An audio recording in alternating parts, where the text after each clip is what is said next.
personnes sont mortes et j'ai eu également 4 blessés très graves et il y aurait peut-être encore davantage de blessés qui auraient été transportés à l'hôpital avant mon arrivée. Alors sur place, Félix Tshisekedi dit que les attaquants parlaient anglais et également swahili, mais un swahili apparemment qui ne venait pas du Congo, donc un gros point d'interrogation autour des assaillants.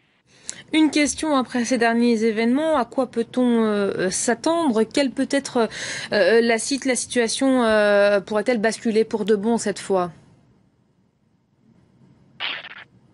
Hier, le porte-parole du gouvernement Lambert Mende nous disait que lors des manifestations qui ont eu lieu, la RDC a frôlé la guerre civile.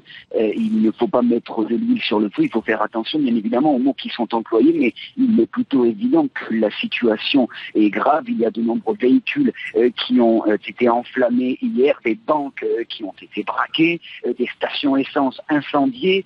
Il y a eu donc environ 17 morts, peut-être plus selon l'opposition. Ce matin même au siège de l'UDPS, on continuait à entendre des coups de feu aux alentours, tout proches.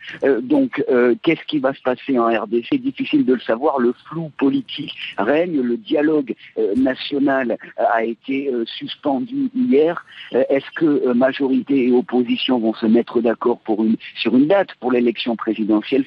C'est un peu cela qui va décider du sort du pays dans les prochains mois. En tout cas, il y a une partie de l'opposition, dont l'UDPS, qui dit toujours que M. Kabila doit quitter le pouvoir le 19 décembre et ça n'est pas négociable pour eux. Thomas Nicolo en direct de Kinshasa. Merci Thomas pour ces dernières nouvelles. Armel Charrier, bonjour. On suit ensemble ce dossier. C'est une crise qu'on a clairement senti venir et il semblerait que les craintes se confirme.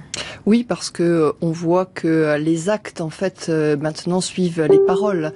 On a vu venir cette crise tout simplement parce que politiquement, elle était assez facile à expliquer. Un président qui a été élu en 2001, Joseph Kabila, réélu en 2006, réélu en 2011, et donc des échéances qui arrivaient en décembre 2016. Notre correspondant nous le rappelait.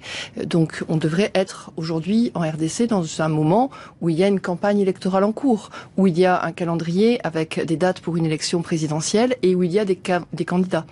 Et Joseph Kabila, précisément voilà, la rue, hein. Exactement. Joseph Kabila n'a absolument rien mis de tout cela en place. Donc l'opposition a dénoncé le fait qu'il n'y avait pas donc un processus démocratique et que Joseph Kabila voulait donc s'emparer du pouvoir et le garder. L'opposition a essayé de présenter des candidats. Il y a eu cette grande manifestation qui appelait justement à Joseph Kabila à organiser ces élections et donc potentiellement à quitter le pouvoir. Et on voit que, eh bien maintenant, tout le monde est en train de se monter les uns contre les autres.